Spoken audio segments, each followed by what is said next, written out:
माझ्या इतक्या वर्षाच्या कारकिर्दीत मी अशी केस कधीच पाहिले नाही जिथे नवऱ्याला बायकोसोबत राहायचे असेल पण तरीही डायव्होर्स केस दाखल केली जात आहे। आजकाल कुटुंब निर्माण करणे खूप सोपं झालं आहे। हा एक फॅशन ट्रेंड बनला आहे। आपल्या देशाची ओळख नातेसंबंधातून होते।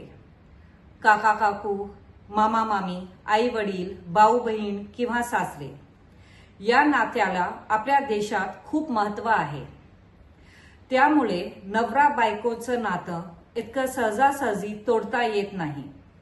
मला अभिषेक आणि प्रियाला आणखी एक संधी द्यायची आहे आणि दोघांनाही आपलं नातं वाचवण्याचे प्रयत्न करावा अशी माझी इच्छा आहे।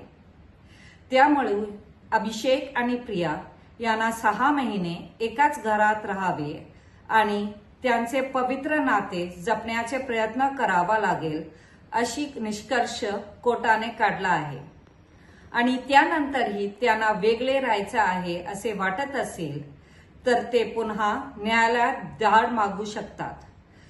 तोपर्यंत हा डायव्होर्सचा खटला फेटाळला जातो। दिस कोर्ट इज adjourned.